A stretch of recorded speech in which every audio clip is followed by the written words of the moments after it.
এবং আমাদের এই রাজ্যের বলিষ্ঠ নেতা প্রাক্তন রাজ্য সভাপতি এবং লোকপ্রিয় নেতা সম্মানীয় দিলীপ ঘোষ মহোদয়, তাকে আমি আগাম শুভেচ্ছা জানাচ্ছি। কারণ দিলীপ ঘোষ লড়লেই ভোটে যেতেন। খড়গপুরে বিধানসভাতেও জিতেছেন, লোকসভাতেও জিতেছেন, এবারেও জিতবেন, রেকর্ড ভোটে জিতবেন আমাদের নেতা দিলীপ ঘোষ। আপনারা সবাই জানেন ইতিমধ্যে এই লোকসভা কেন্দ্রে যশস্বী প্রধানমন্ত্রী নরেন্দ্র মোদীজি বিশাল মাপের সভা করে গেছেন। আমাদের নেতা আয়রন ম্যান কেন্দ্রীয় স্বরাষ্ট্রমন্ত্রী অমিত শাহজি তিনি দুর্গাপুরে বিরাট মাপের সভা করে গেছেন। এবং আপনারা জানেন যে এই নির্বাচনে মাননীয় দিলীপ ঘোষ মহোদয়কে জেতানো মানে নরেন্দ্র মোদীজিকে তৃতীয়বারের জন্য প্রধানমন্ত্রী করা। এই নির্বাচনে তৃণমূলের কোনো রোল নেই। তার কারণ এটা দেশের নির্বাচন, 543টা আসনে ভোট হচ্ছে।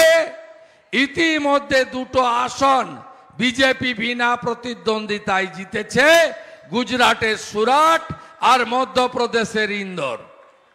আপনারা জানেন তৃণমূল মাত্র 45টা আসনে লড়ছে, 5টা আসনও তারা জিততে পারবে না। এই তৃণমূলকে উৎখাত করতে হবে এই নির্বাচনে। কেন উৎখাত করতে হবে? কারণ তৃণমূল কংগ্রেস বাংলার জনগণের সঙ্গে সর্বক্ষেত্রে প্রতারণা ছাড়া অন্য কিছু করেনি। এই বাংলায় বেকারত্বের চরম সীমায় পৌঁছেছে। এই বাংলায় শিল্প নেই। এই বাংলায় কৃষকরা তার উৎপাদিত ধান বা সবজির উচিত মূল্য পান না। এই বাংলায় সুশাসন নেই। এই বাংলায় নারী সুরক্ষা নেই। এই বাংলায় সর্বত্র পার্টিতন্ত্র কায়েম করা হয়েছে এবং এই পশ্চিমবঙ্গে সন্ত্রাসের আঁতুড়ঘর গুন্ডা মাফিয়াদের হাতে এই রাজ্য চলে গেছে। তৃণমূলের দুটো অস্ত্র, এক হচ্ছে হামলা করো আর দুই হচ্ছে মামলা করো পুলিশকে দিয়ে। এর বাইরে তৃণমূলের কোনো অস্ত্র নেই। মমতা ব্যানার্জি তার সভাগুলিতে লোক হয় না। 2000 লোক হলে 6000 পুলিশ থাকে। তিনি উন্মাদের মতো আচরণ করছেন। তিনি সভাগুলোতে গিয়ে দেশের প্রধানমন্ত্রীকে, দেশের সরকারকে এবং আমাদের ভারতীয় জনতা পার্টির নেতাদেরকে ব্যক্তিগত আক্রমণ করা ছাড়া 13 বছরে তিনি কি করেছেন তার কোনো হিসাব দিতে পারছেন না। অন্যদিকে তাকিয়ে যদি দেখেন প্রত্যেকটা কর্মসূচি দিল্লি সরকারের, তার সুফল আপনারা পাচ্ছেন না। উল্টো দিকে স্টিকার লাগিয়ে নামের পরিবর্তন করা হচ্ছে। তাই পশ্চিম বাংলায় প্রধানমন্ত্রী আবাস যোজনাকে মমতা ব্যানার্জি বাংলা আবাস যোজনা বলেন। প্রধানমন্ত্রী অন্ন সুরক্ষা যোজনাকে খাদ্য সাথী নামে চালাতে চান। প্রধানমন্ত্রী জল জীবন মিশনকে জল স্বপ্ন নামে চালাতে চান। এই কাজটা তৃণমূল ভালো করে করে। আজকে থেকে 10 বছর আগে যাদের কিচ্ছু ছিল না, বিড়িটাকে নিভিয়ে নিভিয়ে খেতেন, গ্যাটিস লাগানো টায়ারে সাইকেল চড়তেন, পর্ণ কুটিরে থাকতেন, কেবলমাত্র তারাই বড়লোক হয়েছেন। পুরো সরকারি প্রশাসনকে, পুলিশকে, বিএলআরওকে, বিডিও অফিসকে, পঞ্চায়েত ব্যবস্থাকে দলতন্ত্রে পরিণত করা হয়েছে। আপনি বলুন তো, গত 3 বছরে ভারতবর্ষে 15টা রাজ্যে নির্বাচন হয়েছে। কোথাও আমরা জিতেছি, কোথাও ক্ষমতার পরিবর্তন হয়েছে। একটা রাজ্যে একটা উদাহরণ আপনি দিতে পারবেন যেখানে নির্বাচনের পরে সন্ত্রাস হয়েছে, পার্টি অফিস ভাঙা হয়েছে, ঘর জ্বালানো হয়েছে, পুকুরে বিষ দেওয়া হয়েছে, ফসল কেটে নেওয়া হয়েছে, ঘর ছাড়া হয়েছে, কর্মচ্যুত করা হয়েছে, মিথ্যা মামলায় জেলে ভরা হয়েছে। আপনি কোথাও ভারতে পাবেন না। কয়েক মাস আগে ছত্তিশগড়ে, মধ্যপ্রদেশে, রাজস্থানে, তেলেঙ্গানাতে, মিজোরামে নির্বাচন হয়েছে। নির্বাচনে বিজেপি জিতেছে 3টি রাজ্যে। কোথাও বিআরএস হেরেছে, কিন্তু কোথাও একটাও সন্ত্রাস পাবেন না। আপনারা যদি সন্ত্রাস মুক্ত বাংলা দেখতে চান, তাহলে আমাদের নেতা দিলীপ ঘোষকে বিপুল ভোটে জেতান এবং নরেন্দ্র মোদীজিকে তৃতীয়বারের জন্য প্রধানমন্ত্রী করুন। আপনারা দেখেছেন 11 থেকে 16 সিপিএম এর বিরোধী দলনেতা ছিল। সূর্যকান্ত মিশ্র দেখেছেন লড়াই করতে, দেখেছেন ওরা হলো সেটিং অপোজিশন। সিপিএম এখন বাজারে বেরিয়েছে। কেন বেরিয়েছে? মূলত রাষ্ট্রবাদীদের ভোট কেটে চোর তৃণমূলকে আবার জেতানোর জন্য তারা বেরিয়েছে। 11 থেকে 16 কোনো ভূমিকা সিপিএম এর ছিল না, প্রধান বিরোধী দল ছিল। 16 থেকে 21 কংগ্রেস বিরোধী দল ছিল, তারও কোনো ভূমিকা ছিল না। আজকে 3 বছরে 70 জন এমএলএ নিয়ে আমরা মমতা ব্যানার্জিকে বুঝিয়ে দিয়েছি বিরোধিতা কাকে বলে এবং বিরোধী দল কাকে বলে। আমি আপনাদের কথা দিতে পারি, গত বিধানসভার ভোটে আপনাদের আশীর্বাদে, শুভেচ্ছায় আমি মমতা ব্যানার্জিকে নন্দীগ্রামে হারিয়েছি 1956 ভোটে। আপনারা যদি এই লোকসভা নির্বাচনে বিজেপিকে বিপুল ভোটে জয়যুক্ত করেন, আমরা যদি 35টা আসন পাই, আপনাকে আমি কথা দিচ্ছি 26-এ নয় 24-এই ভোট হবে, আর পিসিকে প্রাক্তন মুখ্যমন্ত্রী আমরা করব। আপনারা জানেন নরেন্দ্র মোদীজি কি বলে ভোট চাইছেন। তিনি পরিবারবাদের বিরুদ্ধে, তোষণের বিরুদ্ধে, দুর্নীতির বিরুদ্ধে, বিকশিত ভারতের লক্ষ্যে ভোট চাইছেন। নরেন্দ্র মোদীজি বলছেন যে আপনারা আমাকে তৃতীয়বারের জন্য প্রধানমন্ত্রী করুন, আমি বিশ্বে ভারতকে তৃতীয় শক্তিশালী দেশে পরিণত করব। নরেন্দ্র মোদীজি বলছেন আমি 82 কোটি লোককে মাথা পিছু 5 কেজি করে বিনামূল্যে রেশন, চাল আর গম মিলিয়ে দিচ্ছি। আমি এই কর্মসূচি আরো 5 বছর চালাবো, 29 সাল পর্যন্ত। নরেন্দ্র মোদীজি বলছেন আমি 14 কোটি শৌচালয় নির্মাণ করেছি আমার মা দিদি বোনের সম্মানের জন্য। নরেন্দ্র মোদীজি বলছেন আমি 12 কোটি পিএম কিষাণ সম্মান নিধি দিচ্ছি, যার মধ্যে পশ্চিম বাংলার 50 লক্ষ কৃষক আছে। নরেন্দ্র মোদীজি বলছেন আমি 11 কোটি মা দিদি বোনকে উজালা 1, উজালা 2, উজালা 3 দিচ্ছি। নরেন্দ্র মোদীজি বলছেন আমি 4 কোটি প্রধানমন্ত্রী আবাসের বাড়ি বানিয়েছি।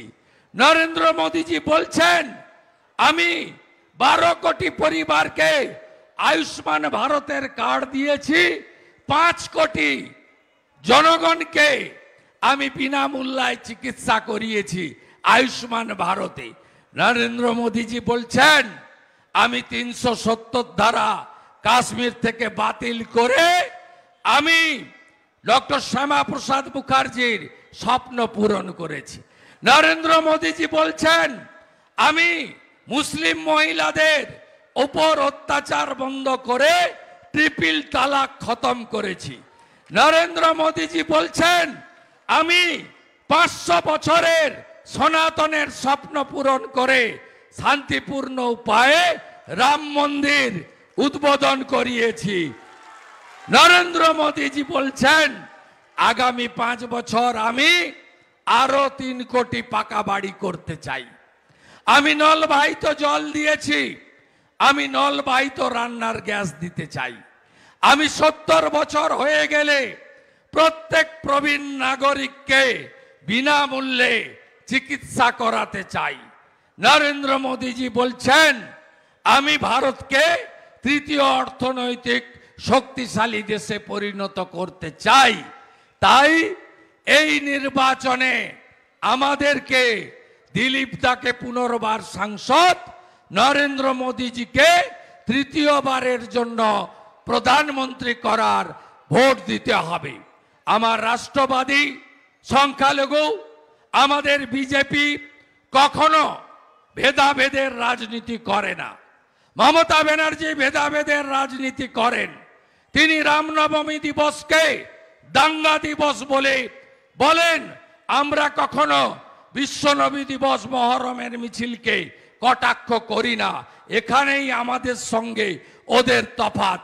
নরেন্দ্র মোদী 175টা স্কিম করেছেন দেশবাসীর জন্য, কোনো একটা জাত ধর্ম সম্প্রদায়ের জন্য নয়।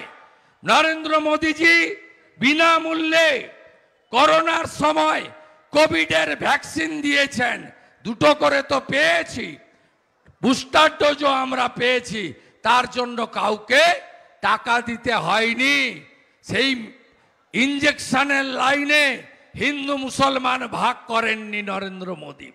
তাই নরেন্দ্র মোদীর স্লোগান সবকা সাথ, সবকা বিকাশ, সবকা বিশ্বাস, সবকা প্রয়াস, বিকাশবাদকে জয়যুক্ত করে ভারতকে বিশ্বগুরুতে পরিণত করতে গেলে 13ই মে সকাল সকাল ভোটদান, তারপরে জলপান, পদ্ম ফুলে ভোট দিয়ে মাননীয় নেতা, লড়াকু নেতা, চোখে চোখ রেখে লড়াই করা নেতা দিলীপ ঘোষকে বিপুল ভোটে জেতাতে হবে।